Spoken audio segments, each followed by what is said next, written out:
right, first up this morning, though, how a laid-off husband hatched a plan to create an egg farm. I love that. That man's wife wrote a memoir about it. The book is Locally Laid, How We Built a Plucky Industry-Changing Egg Farm from Scratch.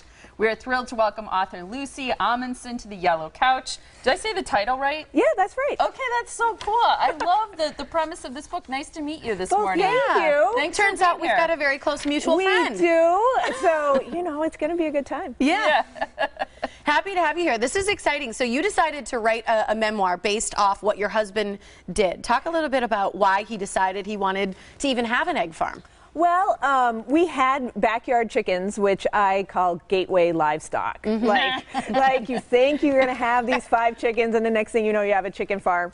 But he just got really excited about the quality of those eggs, because it really is different than what you buy at the store for Tastes $1. or look? Most backyard hens lay brown eggs. That seems to be the theme. But also, it does taste better. They have better yolk integrity. So you know when you crack open an egg and it's all bleary? Yeah. Yeah. Backyard chickens or chickens from pasture-raised birds don't typically have that problem. They just have a nice, beautiful orangey yolk that stands up as you cook it, and it really does make a difference. You get the fluffy, tender stuff when you're scrambling eggs. Tell us about what the video we're looking at. This is fascinating. I think chickens are fascinating. You know, they really are. Kind of mean.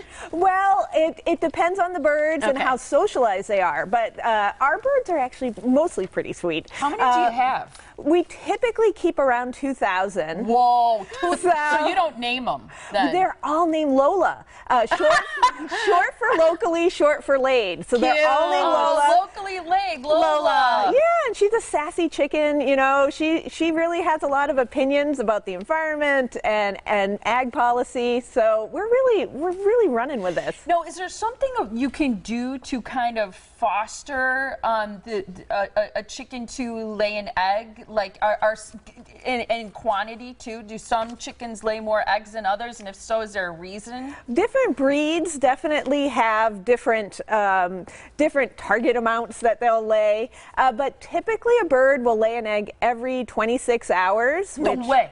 Which actually puts them in PMS for about 1.5 minutes a day. That's when they're mean. That's what, exactly.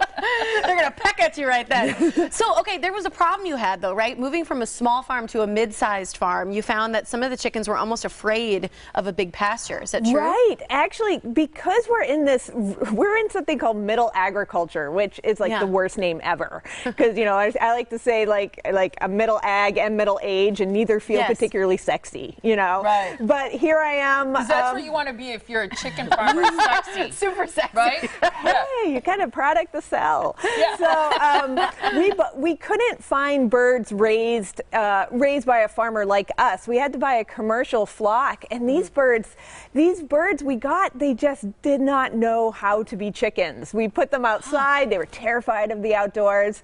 That's wild. Then we're waiting for them to come in at night, because birds come home to roost. It's not just a saying. And the sun is setting, and they're staring at us and staring at us, and then it's dark and they're still out. We had to hand put all those birds in, and we had to wait till they were sleeping. When they sleep, they're like malleable drunks.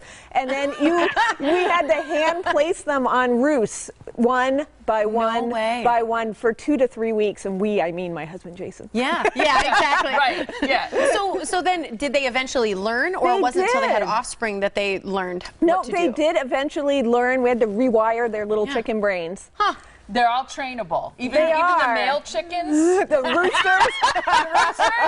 The roosters even were trainable, huh? Okay, so I want to know, and if you can break this down real simply for us, the difference, because a lot of people are shopping and they want to know the difference between cage-free eggs, okay, this is important, and pasture-raised eggs, or maybe just like your free range even? Yeah, there's so many different words. There are different words, and if it's confusing, it's because it's kind of meant to be confusing to you. Because we all know what a typical egg looks like, where that comes from, a caged environment. We don't have to get into it because I think we've all seen those pictures.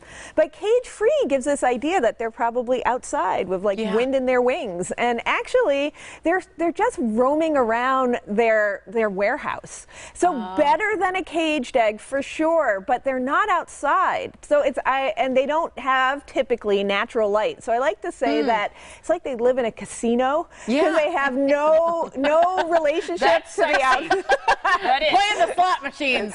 We know what that looks like. They have no relationship to the outdoors. Pasture-raised means that they really are outside, and pasture-raised birds are rotated onto fresh grasses so that they have this whole like smorgasbord to eat. We call our birds salad-eating poultry athletes because they're outside. They eat grass? They will peck at grass, and there are seeds on there, so they'll eat like clovers and flowers. They'll eat wrong place, wrong time frogs. They have a they're omnivores. That's their protein? That can be one of their proteins. We also give them other food as well. They have non-GMO corn and soy and other things. What about free range? Is that more in the cage-free verbiage? Free range birds, that's one of those terms that maybe marketers have corrupted a little bit. It can mean that birds are outside but either not on pasture. It could mean they're even on a concrete slab, but they're outside. However, if you go to a farmer's market and the person behind the table tells you they're free range, they likely are outside. Okay. So what's in your opinion, if you're going shopping, you've got a good store, reputable, what's the best thing to look for eggs? The healthiest, best tasting? Well, I believe the platinum standard would be pasture-raised. And it's a really hard way to raise eggs, so it might not be available in every store you go to. Okay. And one other thing I just wanted, you can say that I want to leave people with, you don't have to tell us the answer, but I learned on the show a couple years ago where the egg comes out. What shoot? Well, there's only one chute. It's colochia. It's the vent. There's only one chute. It's the one-stop orifice of a chicken. And actually, I get into all of this in my book. You do? I do. That's This is not just a story. There's a lot of learning in this book. And you will put this book down, and you can go to any cocktail party for the rest of your life and amaze people. Seriously, I know we hit you up for all this like chicken knowledge, but you've got a book here that everybody needs to get. The book signing for Locally Laid is tonight at 7 o'clock at the Urban Ecology Center in Milwaukee. It's locallylaid.com. You also have these great shirts called Local Chicks Are Better. That's what it says on them. That's our tagline. I think it's fantastic. You're great, Lucy. Oh, thanks for being This has been a good time. Really nice to meet you. You'll have to come back sometime. I would love it. Appreciate it.